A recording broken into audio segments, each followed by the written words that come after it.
everybody, and welcome to Taking Control, the ADHD podcast on rashpixel.fm. I'm Pete Wright, and I'm here with Nikki Kinzer.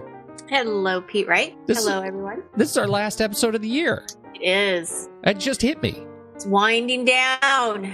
Oh, man, that means everything's real all of a sudden. I know. Well, it kind of means, for me, it means, okay, postpone everything until January. That's it. We're done. Yeah. I love it. And we're talking about a very timely topic. It's something we introduced last week. It's this. We got a question from a dear listener, friend of the show, around finding the time to work on your vision. And what better time to do that than when we aren't producing any new podcasts? That's right. That's what I like to say. Plenty of time. Before we do that, head over to takecontroladhd.com and get to know us a little bit better. You can listen to the show right there on the website. Subscribe to our mailing list right there. You'll never miss an episode. Connect with us on Twitter or Facebook at Take Control ADHD, or call us. You can leave us a voicemail at 503-664-4ADD. And with that, we have the question. It actually came in over voicemail, and I totally missed that when you introduced it last week, that this was a voicemail question, and that's great because now we get to play the voicemail. And that's right. Cue voicemail. I feel like we need a Muppet-style entree to the voicemail here. Here is somebody else that's not Pete and Nikki. That's right. That's right. Here we go. Hey, Pete and Nikki, this is Heather from Pennsylvania. I just finished listening to your show about vision for yourself, and I just wanted to call and talk back to you a little bit about it because it was inspiring for me. And where I really get stuck and what resonated with me is your idea of having somewhere you want to get to but not knowing the directions to get there. And that happens to me a lot on a smaller scale with projects for work and around the house where I have a vision for, a solution to a problem. I have, a whole system I'd like to put into place, or, a program I'd like to start or something like that. But there's never any time to, work on it. And the hardest part for me is scheduling time to work on those steps. Sometimes I wonder if it's because my visions are just too unrealistically big for the time that I have available. So I work in a school, and I have recently started taking over the morning announcements via video. And I have this vision in my head for how to make that a lot more streamlined and a lot more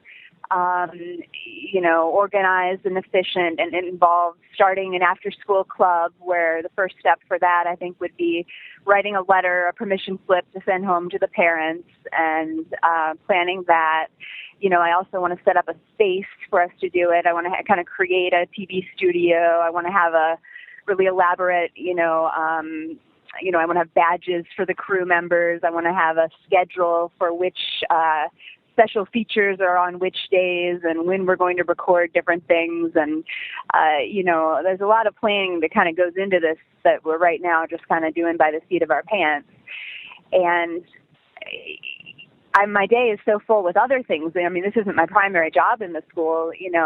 I'm just barely getting through the day, doing all my other things. So, I really, I guess, need to either find a way to carve out time for it or find a way to break it down into small enough steps or delegate. I don't know. But how do you schedule in time, make those baby steps toward, across the bridge towards the goals that you have for projects that are just a little bit too big to ever really get started on? I love the voicemail. I loved it so much that I actually decided to change our last topic to this topic. And let's be clear about that. You didn't just change our last topic. You preempted a tech episode. So it's that big. You actually added work for yourself. I did. And took it away from me. But I still gave you the option. I said, hey, if you want to talk about tech stuff, you talk about tech stuff. I know what you said. You said it more like, if you really want to talk about tech stuff, I guess we can. Yes, we can. I'm sure that's how the conversation went. Well, but I thought I love tech. I love these apps and these things that we talk about. But I was really inspired by her question because it really kind of felt like it was the next step. Like that was the next thing that we should talk about. And what a better time there is no better time to do it than right now. Exactly. Yeah. So I've got some things to think about. It is no magic, like potion that's going to just all of a sudden make time. So I just want to put that out there. Yeah. I have a feeling that I think that lots of people have different ideas and thought processes on how to make this happen. So these are just some ideas that I have floated around. I thought a lot about our question after I listened to it. And, there isn't any just magic pill that all of a sudden just gives you time to do things. I mean, this is something that everybody struggles with. And it feels like even with those most important projects that we absolutely love and we're motivated to do, as we've already said, sometimes they're just hard to get started, even with the best intentions. The problem is I saw that Bradley Cooper movie, Limitless, and it makes me believe that there really is a magic pill that will let me do all this. Oh, yeah, that's not real. Stupid movies. I know. Yeah, that's not. I don't even think Bradley Cooper is real. But anyway. He doesn't exist beyond the poster on my wall. So dreamy. He's beautiful. But anyway, he's a beautiful man. Yes. Okay. But so is my husband. If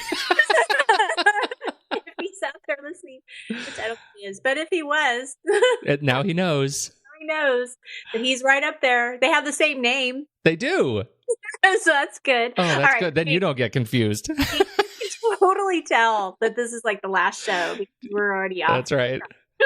All right. So motivation and difficult projects. Yeah. But then, but the very first tip I have here is that you got to look at your motivation. How ironic is that?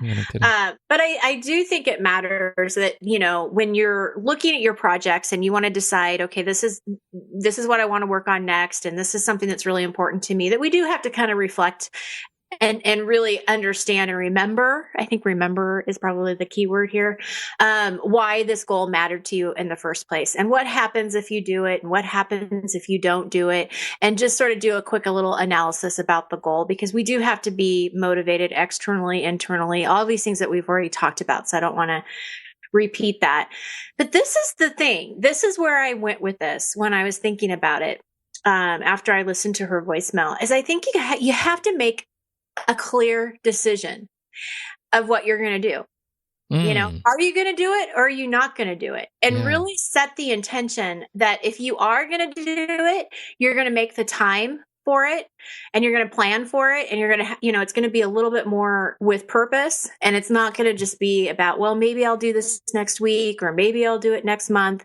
You're deciding that now is the time I'm going to make this happen, and I'm simply making the decision. And it kind of reminded me of parenting in a way. And I know this sounds kind of weird, but if you think about it, if my kids come to me and they ask me a question, and I'm not 100% sure if I want to say yes or no, I think they feed off that energy. Like they can sense the doubt.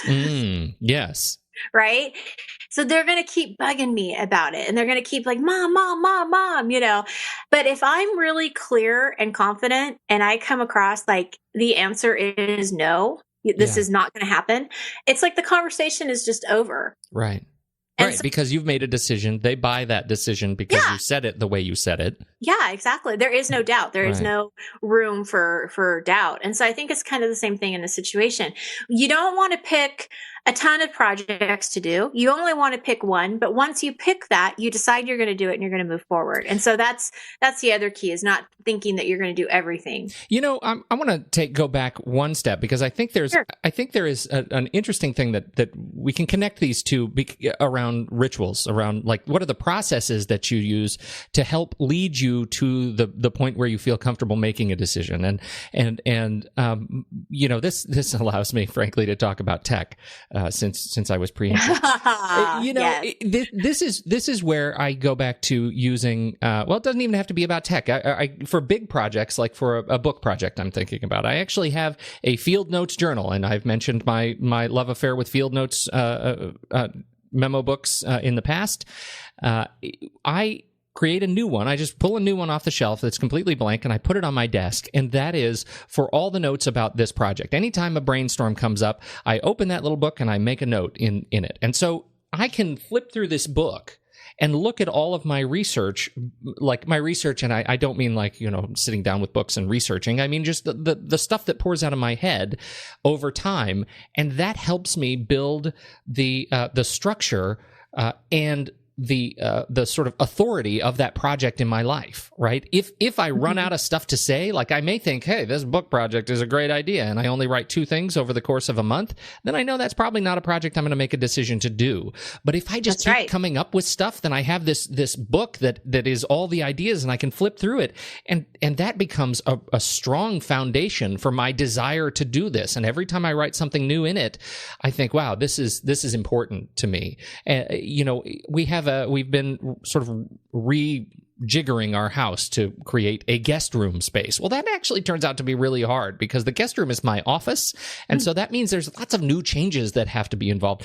I did the same thing here in Day One, the journaling app, digital journal that we talked about. Every time something came to my mind around, the project, anytime a new like wall mount for my monitor, stands for speakers, whatever, lamps, couches, I just added it to the Day One thing. Then I can go to that note in Day One and I think, I have now a lot of resources that I've put together that will help me do this. Clearly, this is important to me.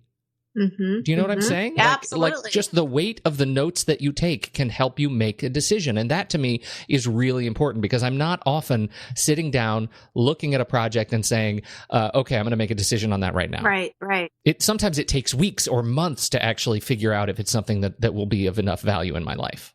Well, and it is a good way of prioritizing too, I think is what you're saying as well. If you're paying a lot of attention to one particular thing and you are writing a lot of notes and you're thinking a lot about it, that's a way to prioritize. This means something, and this is where I want to go. And again, I think focusing on one thing versus trying to think you're going to get 10 things done. I mean, it's, I'm a big proponent of having a master list of things to do and projects and goals, but at some point, focus on just 1 or 2 of them at a time, not all of them, because you're just going to get frustrated. Well, and I think that's the pain point for that I discovered some years ago was having a giant list of all the things I wanted to do is one thing, but being able to prioritize the weight behind which of those things is most important to me was completely lost until I started thinking I need some sort of a process to sort of to define the weight behind these particular arrows, so that I can start clearing them out. Some of them, they just don't make sense to me anymore. They made sense for a very brief period of time. Yeah, that's like we were talking, I think it was just last week, about clearing the projects out that are just clutter, that just are that noise that you don't need. Well, and what's beautiful about this is letting it trigger back in the back of your mind gets back to our central thesis of this episode, which is you don't have to make a lot of time to work on your vision. You can make, 15 seconds. Literally 15 seconds to jot a note down in an ongoing list of supporting reasons to take on this project. That's right. You're doing it. You're actively doing it at that time. Yeah. Well, and that's the third point that I have is that you have to take action, right? So now that you've made the decision, it is taking that action. And as you're saying, it can just be a 15-second, jotting my thoughts down on this journal kind of action, but at least you're doing it.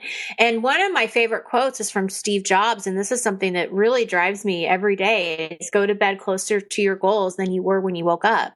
And to me, that is saying, what action are you taking? It doesn't have to be a big action or a small action, but just do something. Keep making yourself, available to keep going forward, keep present, be clear, make that decision and take that action and work on it every day. I think is important. And this is where accountability, we've talked about this so many different times and so many different, in so many different ways, of how an accountability partner can help you. And I think that holds true. Once you have decided on this project, you're taking the time to do it, bring somebody in with you so you're not feeling like you're alone, I think can make a big difference. Well, I have really, I feel like we've talked about it so much and I hadn't really done so much of that. But of actually having a regular meeting with an accountability partner. But I have started, it was probably 6 months ago. I started a Wednesday lunchtime Skype meeting with a very dear friend, and we get on. We bring our lunches. Actually, he's in on the East Coast, and so it's practically wine o'clock by the time we get together for him. But I bring my lunch, and we get on the camera and on Skype, and we actually talk for for the duration of the hour about what's going on in our lives, the projects we're working on, the action that we're taking to do it. And I just, in terms of a testimonial for accountability partners, that is such a great thing to do to keep things moving forward in your life, to make it feel like you're not lost, to feel like sometimes the act of just reporting to somebody, even if you've done nothing the prior week, the act of saying it out loud is enough to motivate you to do something small the next week forward. Well, that's right, because you're checking in. You're checking in with yourself. You're checking in with your accountability partner. I mean, you're making this important. It's not just an idea that's fleeting. I mean, you're going back to that decision that you've made, and you're making it important. I think that's really key. Definitely. So, I'm saying that mostly for you, because you have been telling me to think about accountability partners for like 5 years. And so this weekly session with this, and we're not meeting in a professional capacity at all, right? We're just talking as old friends about the things in our lives that are important. And it is such a powerful experience. That's awesome. Yeah. Couple other things I wanted to just throw out there to consider. And this is probably not going to surprise anyone either, but things take longer than you expect. And so when you have these projects, or you have a project that you're working on, you're making the time for it, go into it knowing it's probably going to take longer than what you expect it to take. And I think that that's kind of hard sometimes with ADHD, because you want it right now. You don't want to have to wait. And it's easy to get frustrated and just kind of leave it. And so, again, just that awareness is power, knowing that, it's going to take some time. It's a work in progress, and you're okay with that. Be at peace with that.